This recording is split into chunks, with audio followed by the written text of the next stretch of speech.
बिस्मिल्लाहिर्रहमानिर्रहीम। नाजरीन, अगर आजकल आप किसी भी हाउसिंग सोसाइटी में प्लाट, अपार्टमेंट या घर इंस्टॉलमेंट पे लेने के लिए जाएं तो वहाँ जो आपको जवाब सुनने को मिलेंगे उनमें ये होगा कि फ़ाइल अवेलेबल है, फॉर्म है, ओपन फाइल है या क्लोज फाइल है। और file, form, booking, open file, close file, इनमें फ़र्क क्या है? इस वीडियो में मैं यही आपको बताने की कोशिश करने जा रहा हूं। तो आए शुरू करते हैं। सबसे पहले form basically societies real estate agents के थ्रू या बैंक्स के थ्रू लॉन्च करती हैं। इनमें दो तरह के फॉर्म की मैं आपको मिसाल दूंगा। DHA के फॉर्म अगर उनकी वेबसाइट पे आप जाएं तो वहां से डाउनलोड करें और जो उनकी प्रोसेसिंग फ़ीस है वो बैंक में जमा करा के उसकी रसीद उसके साथ लगा के ये फॉर्म बैंक में जमा हो जाते हैं और ये सिंपल सादा पेपर पे होता है। दूसरी मिसाल मैं नवा सिटी पिशावर की दूंगा, जिन्होंने फॉर्म 3 बैंकों को दिए ताकि वहां से लोग खरीद सकें। उन्होंने इन फॉर्म की ही एक फ़ीस रखी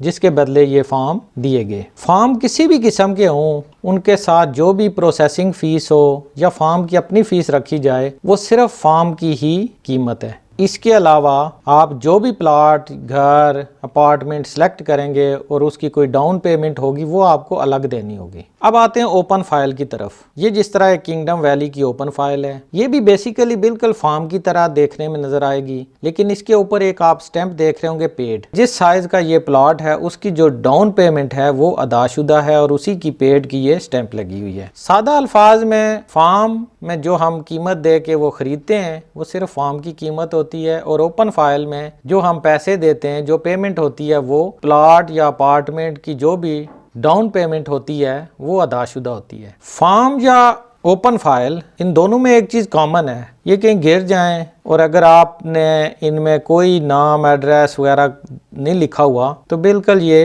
कैश की तरह है और जिसको मिलेंगे वो अपना इसमें डाटा डाल के सबमिट कर सकता है। फॉर्म और ओपन फाइल में बेसिक यही फ़र्क है कि फॉर्म में सिर्फ उसकी कीमत अदा की होती है जबकि ओपन फाइल में डाउन पेमेंट भी अदा होती है। कुछ हाउसिंग सोसाइटी फाइल क्लोज होने के बाद उसको रीओपन भी करती हैं जिसके वो कुछ चार्जेस रखती हैं ताकि अगर कोई इसको सेलर बेचना चाहे तो बेच दे और उस सूरत में वो फाइल ले आएगा और बायर आकर उसको अपने नाम ट्रांसफ़र करवा लेगा। सेलर के आने की ज़रूरत नहीं होगी। अब आते हैं क्लोज फाइल और बुकिंग की तरफ। ये आप एक किंगडम वैली की क्लोज फाइल देख रहे हैं। इसमें जिसके नाम ये प्लॉट होना है उसका नाम, एड्रेस, टेलीफोन नंबर, नॉमिनी का नाम, ये सारी डिटेल दर्ज कर दी जाती हैं और फिर ये सोसाइटी के ऑफिस में सबमिट कर दी जाती है।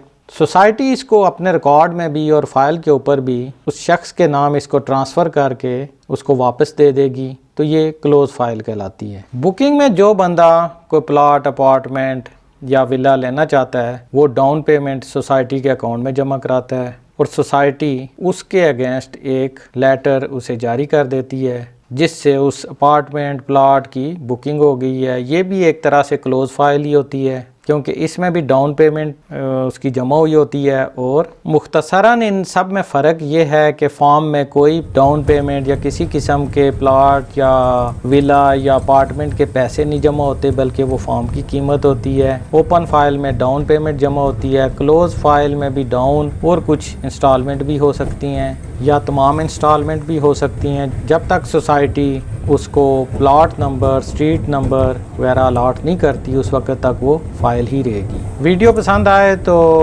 वीडियो को लाइक और शेयर कर दीजिएगा। चैनल को सब्सक्राइब कर दें। Thank you.